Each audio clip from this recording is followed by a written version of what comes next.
nag-enroll di ba? ka, nag-enroll ka sa isang university.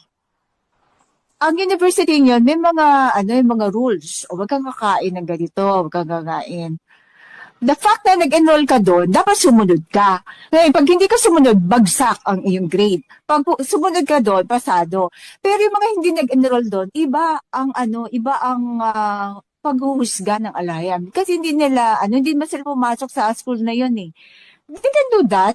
Iba ang paghuhusga. Kaya nga, maraming libro ang ano, ang Hmm? sa makalangit na kaharian. Marami libro, may libro ng buhay, may libro ng ano. Kasi iba yung ano, iba yung paghuhusga sa mga nasa loob ng covenant. Iba ang nasa labas.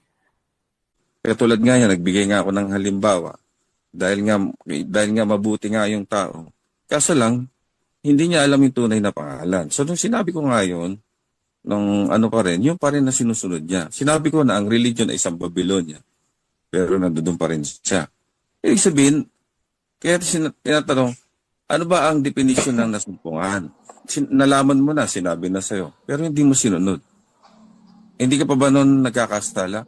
Nandun ka pa rin ba doon sa maluwag na daan? Hindi pa rin sa makipot na daan?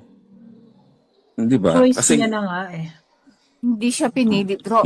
Kasi Oo. kasi pwedeng, hindi mo ang lang dami pwedeng siguro, sabihin, choice. ang dami niyan, maraming nagsasabi, ito ang ano eh, kasi kailangan ang aba ang bubukas ng diwa. Kasi hindi ano eh, kahit ang dami na, ito ang pangalan niya, ang Krishna, ito ang tunay na pangalan niya. Ano, maraming, di ba maraming, si Jehovah, napakaraming religion bro. Pero ano, Jehovah ang tunay na pangalan, Yahusha, di ba? Napakarami din kasi isa ka lang doon, sa tingin niya, isa ka lang doon sa mga yun nagsasabi ng pangalan ng alayan. Kasi hindi nag-resonate sa kanya yung pangalan, kasi hindi siya tinawag. Yun na lang, kasi minsan may mga bagay na ano na hindi mo kailangan reasoning ng tao, kasi nasa aba yun eh, nasa alahim yun na, hindi natin domain, kumbaga.